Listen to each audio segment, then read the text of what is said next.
Right. Today is the Friday. It is actually the last day of the week. So I think this is episode 3.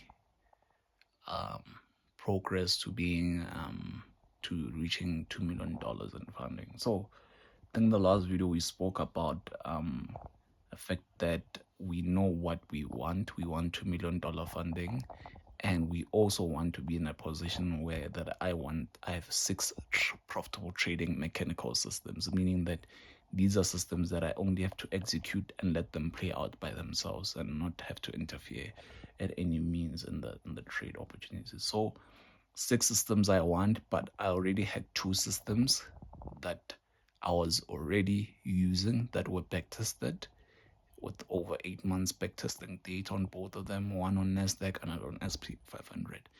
And I also was in a position where I had a $10,000 ftmo challenge account that was bought in January this year, and I was gradually trading the systems, increasing size bit by bit until I got to a point where I was risking 1%. So I got to a point where I was risking 1% when in April. I think in April, that was when I got to a point I was risking 1%. In May, we're still finding feet. And in June, I showed you the results in the last episode. So this week, on the last episode I made, I think it was Monday, I spoke of the fact that by the end of the week, I want to be in a position where I know which days are the most profitable to trade the NASDAQ system and to trade the S&P system. Why? I want to first and foremost understand what works best for each and every systems. Then we will bring other systems.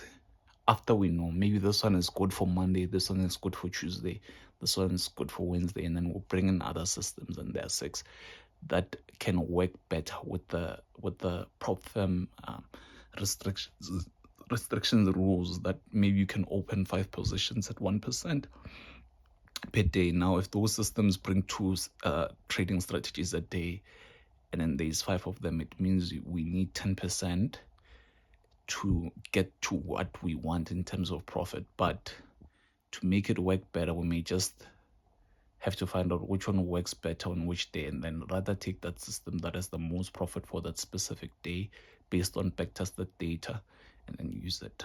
So, okay, we did exactly that. I'm going to show you the progress. What you're looking at right now is the data, 8 months data on my NASDAQ system and my S&P. So we're going to start with NASDAQ. I know October 2024, Mondays, all the Mondays of the month, we only had 1 winning trade. With the smash losers were 3 trades totally the whole of October 2024 on Monday, and then on Tuesday, here are the results. And by the end of the month, we had a total of 13 trades on NASDAQ system, and 6 winners, 6 losers, 7 winners.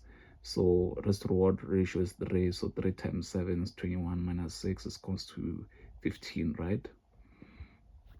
15% profit. And then same thing the next month, we had a 23% profit. The next month, 6%. The next month, minus 3. So that is something I learned. I'm reflecting on that. I didn't really know what were the true numbers for the systems, that this system will do this system will do that. And it's similar to what you've seen in a business. You know, some months are very good, some are average, some are great. And there is a month like this where you see Monday there was no trades, and some days there was 6 losers. On Thursday in January, no winners at all. But we only had minus 3.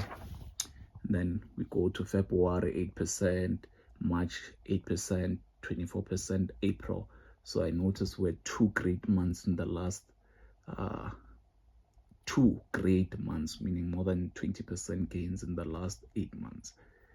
And then see, so we go to S&P, it's the same story. Okay, Mondays I had this much trades, Tuesday the whole month.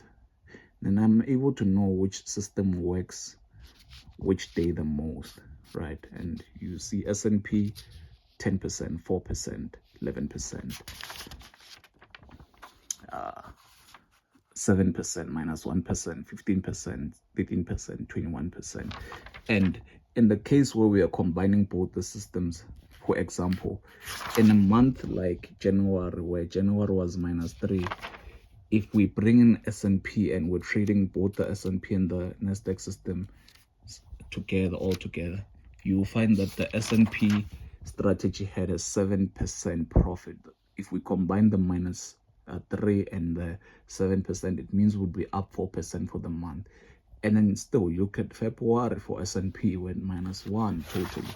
But if we go to February for Nasdaq and we combine the systems into one account, we would have had a 7% month.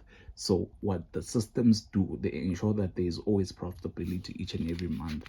And that's something I realized as I was like backtesting, right? So these are the verdicts. I know that out of on the Nasdaq system, I know that in the last 8 months, only 1 month was not profitable, -3%.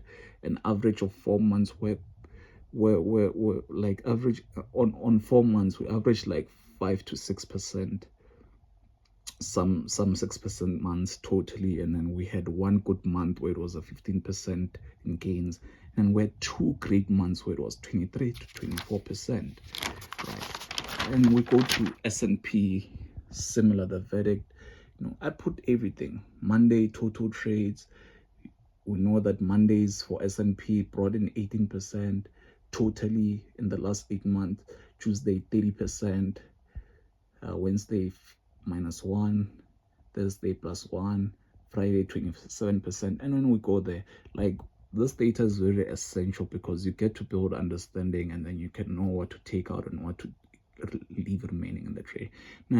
Yeah, verdict is fine. We know that what did I speak about? Okay, S&P, we know that yeah, we know that these systems are both profitable. That is the good news.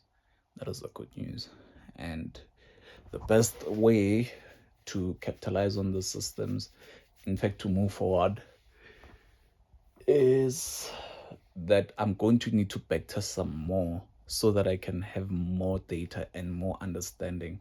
Because I think 8 months is good, but it's not enough. If I can have 2 years worth of data, then I can see the consistency, right? Because I think 8 months is more. You can see the consistency that, okay, last year January and this year January, how do they look? February this year and last year February, how did they look? And then over 12 months, how does it perform? And which months should I take a break from the system? Which months should I continue or increase risk? So that's what I want to do. I'm going to add 14 more months of backtesting data. And okay, next, where are we physically in the trading? I took trades today, right? And this week. So let's show you the results, right? As you can see, today we're like down -1%. And the equity curve is just gonna load up right now. There we go. Real ftmo challenge. Now you will see that the equity curve didn't just go wham, right? Meaning there was what we call proper risk management. But there are trading mistakes I did here, right? Here. Trading mistakes where sometimes I was in a trade that was supposed to hit 1:3 and I closed the profit, and then it just meant that the equity curve didn't go much high. Stuff like here, I was in a 1:2, 1:3 trade, planned 1:3, but the market moves and then I end up closing 1:1. By the time the storm comes in, that is what it means. These small ups you see are signs that I was closing profits too early and then consolidating, and then we end up here.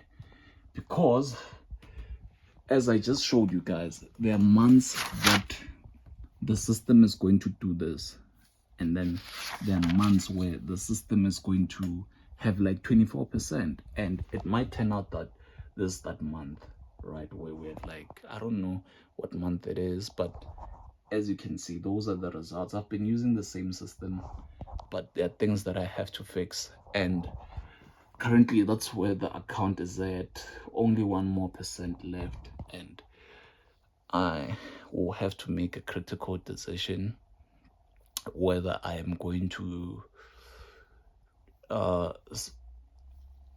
trade the systems, or I'm going to have to subjectively trade, break my rules, pause them a bit, and then subjectively trade the account up, because I think that I'm still capable of doing, because I've built some good understanding about the market. Subjectively trade the account up and then still backtest those systems. I'm thinking that because, like I said, trading was the only thing that was my work, and now we're in a good place where at least I know about these systems. I've backtested data that they work and that they'll work over a long period of time. But I do need either for this account to live, or I'm gonna need to buy another challenge, and to buy another challenge when I need money. And that's where I've been contemplating becoming an Uber driver, so that I'm able to finance these things here, and then I can continue to implement them and pass a challenge and then pass a verification and then end up funded. And then the money I get from funding, I'm going to ensure that I build into a trading account. I remember that I said that I want to reach $2 million funding, but after all this experience, I've realized that if this was my own account, it wouldn't be a big deal to be down 9% for the month or whatever the case is. It wouldn't be a bad deal. But with the prop firm, it means that you have 1% now you have to use. So it's not really a true reflection of how good or how well things are going. So yeah, the plan is that I'm going to have to go into being an Uber driver, and I'm going to need to do that so that I can fund these dreams, or God is going to make another way. So that's my reaction to today. I laughed around about it. I'm not angry at it. I'm looking at it at a true perspective. Things are going well, despite what I want to achieve by September. Still have hope that I can do it, but not even but. So yeah, I've laid out the plans. The next video will be made when the next video is made, in terms of when there's an update. But we just never give up on our dreams. We keep marching forward. Yeah. So hopefully. And if I show you the type of trade today that I took, this was the trade, right? So I took the trade from here, and I think I had a 48, is it 48, 40 pip stop loss. The market traveled just near my 1:3. You will say, why didn't I close yet? Because I wanted to change the habit of closing a trade before it hits take profit. I want to go mechanical, for the reason that I want to be able to put stats like this, that's to use data to trade, not just subjectiveness, right? So fine, it did go and then came back and exactly there. So I didn't re-enter there because another position was available. I didn't re-enter, I just allowed it to go, so that we might just have that 1% for the next week, and then we can plan what to do based on the wisdom God gives me. So yeah, good planning and hard work leads to profit, and I'm taking lessons from I know that's always a blessing. All things work out together for the good of those who love God, so it will work out. Thanks for watching today's video. See you again. I know that it's gonna be well. I know that I'll be in my office one day, in a nice office. I'll have that car parked outside of my office. I'll have a bank balance that's bigger than that. Have my beautiful colored wife. I'll be able to travel. I'll be able to have the life that I always have imagined. And this has just been a good experience. I still believe, I still trust that it's gonna happen as I believe, and even far beyond. So yeah, just never give up, and on to the next one.